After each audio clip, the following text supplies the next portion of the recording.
માનવીને ભગવાન ઉપર જો ભરોસો હોય ને તો વહેલા મોડા આવીને મળે છે. માનવના અંતરમાંથી નીકળેલો આર્તનાદ જઈ આકાશના પડ વિંધીને પરમાત્મા સુધી ન પહોંચે એવું કોઈથી બન્યું નથી. અહીં તો પરમાત્માએ પશુઓના અને પક્ષીઓના આર્તનાદ સાંભળ્યાના દાખલા છે. ઓલો અને ઓલી વડેલાની ડાળે બેઠા છે, પણ બે જણા એ સત્સંગ કરવામાં એટલા બધા મશગુલ બની ગયા છે કે સમયનું ભાન ન રહ્યું. સાંજ પડવા આવી છે.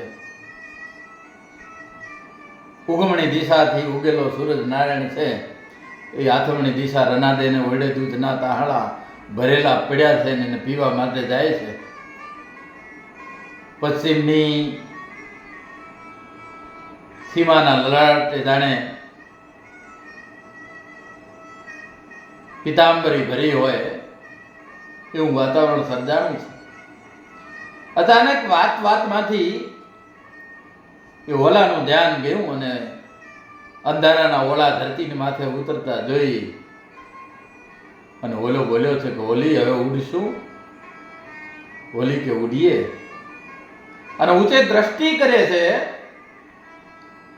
ઓલો અને કહે છે કે હે ઓલી, હવે ઉડાય એમ નથી. કે ઉપર બેયની દ્રષ્ટિ પડે છે અને બાજને ચકરાવા લેતો જોઈ અને બે જણા કહે છે કે હવે ઉડાય નહીં. ઓલો કહે છે કે ઓલી હવે ઉડાય નહીં.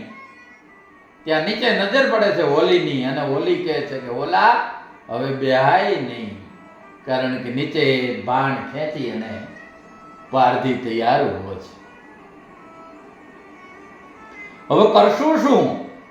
આ મૂંઝવણમાંથી બહાર નીકળવા માટે ઓલી ઓલાને માર્ગ બતાવે છે કે હે ઓલા, હવે બીજું કાંઈ થાય નહીં. હરે સમરણ સિવાય કોઈ છૂટકો નથી, કોઈ માર્ગ નથી, એનો કોઈ રસ્તો નથી. ઉડજાન કી બાત સીતન ગ્રહી તા તો ખીચત રહ્યો બાન ભીલરી અબ બપરી હુલરી પીયુ કો વિનવે આયો મરનો અબ સમરો હરી. હે ઓલા, મોત માથે આવીને ઊભું છે. હવે પરમાત્માને સમર્યા સિવાય એ છૂટકો નથી. અને બે જણાએ તું હિ રામ તું હિ રામ તું હિ રામના નાદ ચાલુ કર્યા. એ બેના અંતરમાંથી નીકળેલો અવાજ છે કે હે અખિલ બ્રહ્માંડના માલિક, અમારી લાજુનો રાખણહાર, હવે તું જો લાજ રાખે તો રાખી શકે એમ છે. કારણ અત્યારે ઉપરી મોત છે, નીચે મોત છે, અમને કોઈ બચાવી ન શકે. અને એનો અવાજ છે એ અવકાશના પડ વિંધવો પરમાત્માના કાને પડે છે અને હરી હરી કાઢીને નીચે આવે છે. નીચે વેલો જે પારધી છે એના પગમાં સર્પ બની અને હરી આવે છે. તા તો કાલ કો કાલ ભોરિંગ દસ્યો જઈ લગ્યો દગા બાજ કો સરરી. ભગવાન નીચે સાપ બની અને પેલા જે કાળ બનીનું વેલો પારધી છે એને ડંસ દે છે અને ડંસ દેતા વેદ હાથ ધ્રુજી જાય ને તીર છે એ નિશાન ચૂકાઈ જાય અને નિશાન ચૂકતા વેદ ઉપર કાળ બનીનો વેલો દગાબાજ બાજ છે એને વીંધી નાખે. ધરતીમાંથી પેટાળની પાસેથી ઉભેલું તીર છે એ સનન કરતું જાય ઉપર, બાજને વિધિને ધરતીની ઉપર હેઠું પડે અને નીચે પડે. કાલ કો કાલ ભોરિંગ ડસ્યો તાં જઈ લગ્યો દગા બાજ કો સરરી.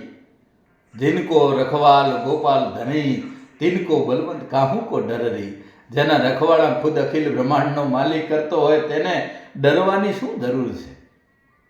અવાજ અંતરના નીકળેલા હોય ને એ તો ઈશ્વર સુધી પહોંચે છે. અહીં તો પશુ પક્ષીના પહોંચ્યા છે, તો માનવી તારા કાન ન પહોંચે? સૌનું સુણે તારું કાન સુણે, પણ તારા અંતરનો પોકાર નથી. સૌને દેતો તને પણ દેશે, પણ તને એતબાર નથી. આપણને પરમાત્માને ઉપર ભરોસો હોય તો એ ભરોસો આપણને દિવાળી દે છે, એ ભરોસો તારી દે છે.